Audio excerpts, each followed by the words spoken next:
Você já reparou que tem artistas que fazem vários trabalhos relevantes, vivem o auge e depois dão uma certa sumida? Daí um belo dia eles aparecem em papéis muito pequenos.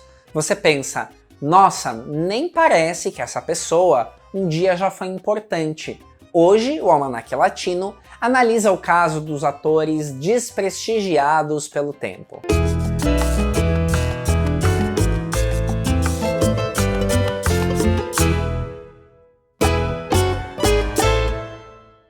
Olá, meu nome é Thiago Fernandes e esse é o Almanaque Latino, o canal onde novela mexicana é levada a sério. E se você quer saber uma forma de prestigiar esse humilde canal, eu vou dar uma dica bem simples. Se inscreva! Quando você clica neste sino, o YouTube te avisa cada vez que surge um vídeo novo por aqui. Isso dá aquela força para nossa comunidade seguir crescendo. Quais motivos levam artistas a perder o prestígio ao longo dos anos? Muitos! Tem gente que nunca foi tão talentosa de fato. Daí os melhores anos de juventude passam e com eles passam também as oportunidades. Outros não fizeram uma boa rede de contatos. E aqui é algo que realmente pega. Por exemplo, atores que sempre trabalharam com um diretor X. Daí, quando esse diretor deixa de trabalhar, o ator deixa de receber convites. Outros colhem o que plantam pelos anos que tiveram atitudes ruins e estrelismos nos sets de gravação.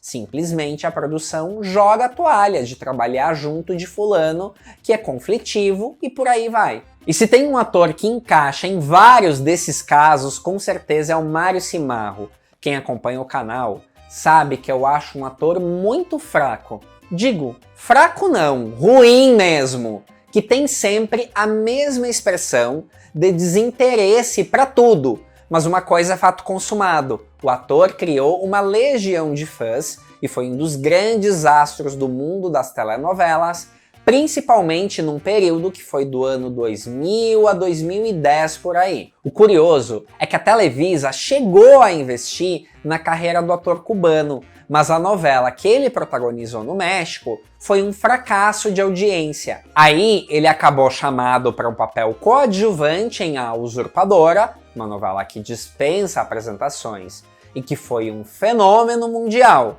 Isso deu um novo gás para a carreira do Mário Cimarro. Foi justamente fora da Televisa onde ele teve mais êxitos. Ele foi o galã da novela Gata Selvagem, uma produção gravada nos Estados Unidos, na qual ele fez par com a atriz Marlene Favela. Eu adoro essa novela, não pelo Mário Cimarro, e sim por ser um circo maravilhoso. A questão é que essa é daquelas onde atuações mais naturais até destoavam do que é a novela. Então não dá pra dizer que o Mário Cimarro comprometeu, ele entregou o que pediram. Devido ao sucesso de Gata Selvagem, o ator foi chamado pela Telemundo para ser o astro de Paixões Ardentes, ou Pasión de Gavilanes, e pela segunda vez, o ator emplacava mais um hit mundial. Aqui, eu acho que foi onde a inexpressividade do Mário Cimarro até combinava com o perfil do personagem que ele fazia.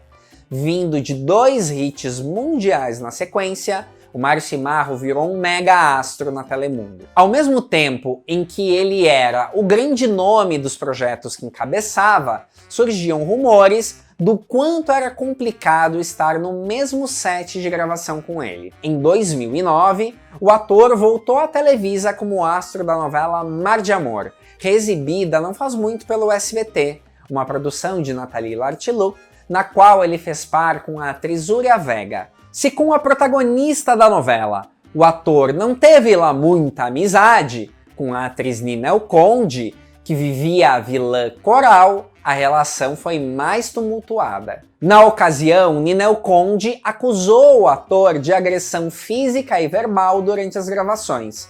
A situação ficou tão insustentável que a produtora decidiu demitir o galã durante os trabalhos da reta final da novela. A partir daí, ele até fez mais algumas novelas, só que os convites ficaram cada vez mais escassos. Mário Cimarro, inclusive, chegou a se queixar publicamente que não andava recebendo convites para voltar para as novelas. Foi quando a Telemundo teve a ideia de fazer uma segunda parte de Paixão de Gavilanes, reunindo todo o elenco da primeira parte novamente. Aí você pensa, bom, vai voltar com o rei na barriga. Afinal de contas, foi uma bela oportunidade para ele retomar o status de astro. Só que a gente sabe que o projeto não deu certo em parte nenhuma. Aliás, não dá para acusar o Mário Cimarro de não ser uma pessoa honesta. Ele mesmo reclamou na imprensa que não estava gostando dos rumos da trama. Porém, esse flop de Paixão de Gavilanes 2 prejudicou o ator, porque sinto que não cumpriu a coisa mais importante para ele, tirá-lo do ostracismo.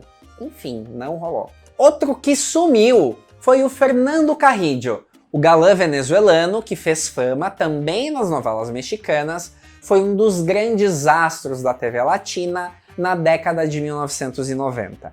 De fato, ele emplacou vários hits na Venezuela e também no México. Eu até achava que o Fernando Carrillo tinha o seu carisma, mas digamos que como ator, era basicamente um galã saradão. A escritora Adélia Fiadio chegou a reclamar na mídia quando ele era escalado para estrelar as histórias dela. Independente disso, a carreira dele ia muito bem, obrigado. Só que o status do Fernando Carrillo declinou bastante após ele ser demitido da novela Siempre Te Amaré, uma produção de Ron Osório, na qual ele fazia par romântico junto da atriz Laura Flores, que foi realizada no ano 2000 pela Televisa. Cansado dos constantes atrasos do ator, o produtor decidiu eliminar o galã do enredo. Na ficção, o personagem é assassinado pela vilã de uma maneira bem violenta, com arpão.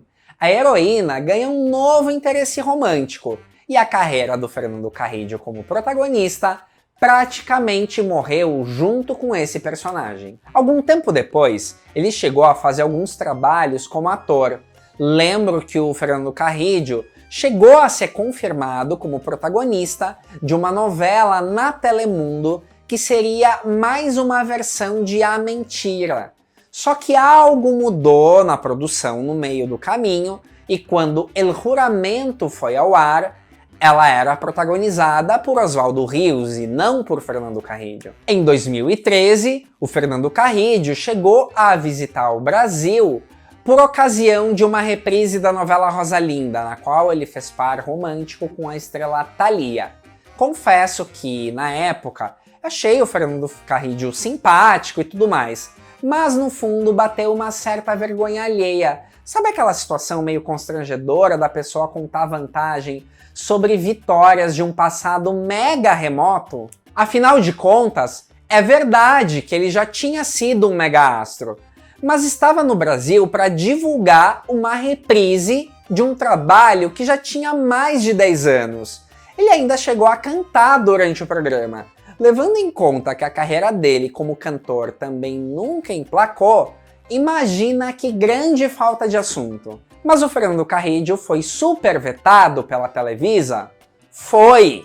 E durante um tempo considerável. Mas muitos anos depois, ele chegou a fazer uma participação breve em um seriado, e ano passado foi um dos personagens fantasiados da versão mexicana do The Masked Singer.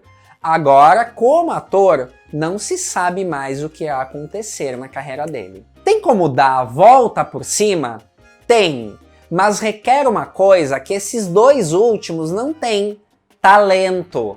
Existe o caso de uma estrela que chegou a ser desprestigiada pelo tempo, até que o jogo virou e ela deu a volta por cima. É o caso da atriz Érica Buenfil. Ela foi uma das grandes estrelas da Televisa nas décadas de 1980 e 90. Entre os grandes sucessos dela como protagonista, esteve a versão original de Marisol, na qual ela fez par romântico com o ator Eduardo Santamarina em 1996, produzida por Ron Osório, e que agora tem a versão nacional sendo reexibida no SBT. Acontece que depois de um tempo, ela deixou de ser chamada para papéis de protagonista. Muitas vezes aparecia como uma espécie de protagonista madura, em tramas encabeçadas por atrizes mais jovens. Até aí, nenhum problema. É o ciclo da carreira e da vida. O papel sendo bom, tendo vida própria, eu nem reclamo. Só que alguns produtores chamaram Erika Buenfil para papéis realmente muito abaixo da trajetória dela.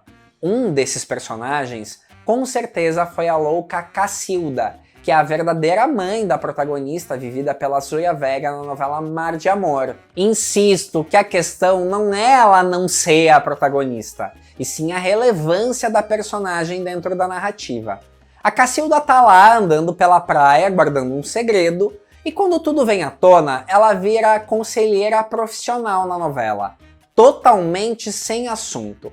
Muito pouco para alguém que já foi uma estrela. Tá vendo só? Não bastasse tudo o que estava se passando com a Ninel Conde, não tinha uma cena boa para Erika Buenfil na novela. A Cacilda não foi o único papel ruim da Erika Buenfil neste período. Mas tudo mudou no ano de 2012, quando finalmente um produtor voltou a dar uma boa oportunidade para a atriz. Em Amores Verdadeiros, Erika voltou a ser protagonista, fazendo par com o ator Eduardo Yanez, nessa novela produzida por Nicandro Dias Gonzalez. Sim, uma verdadeira protagonista, madura, condizente com a idade dela, mas principalmente um papel interessante e com conflitos relevantes para contar. Erika Buenfil, ao comemorar os bons resultados dessa novela, finalmente compartilhou que andava chateada com os rumos da carreira antes de viver a Vitória Balvaneira.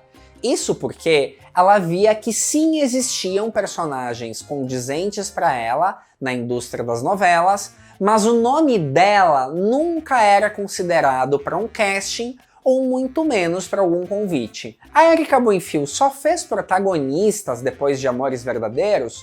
Longe disso, mas de fato foi um trabalho que ajudou a reposicionar o nome dela. Agora a atriz finalmente voltava a ser chamada para papéis que, embora não fossem o da heroína principal, tinham de fato mais peso nas tramas em que ela participou. Um exemplo a gente viu aqui no Brasil faz pouco. Em Te Dou a Vida, ela era a mãe da protagonista. Foi o melhor personagem da carreira dela? Não. Mas diferente de Mar de Amor, a personagem tinha vida própria, tinha personalidade e tramas que aconteciam independente do que acontecia com os protagonistas da novela.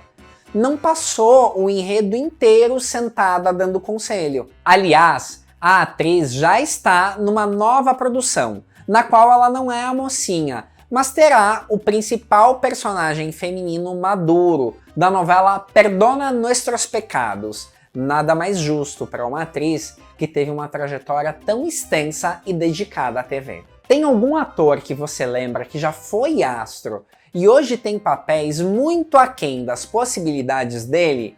Tem algum que você acha que merece estar desprestigiado? Desde já, eu aguardo o seu comentário. Se você gostou desse vídeo, deixe seu like e até mais.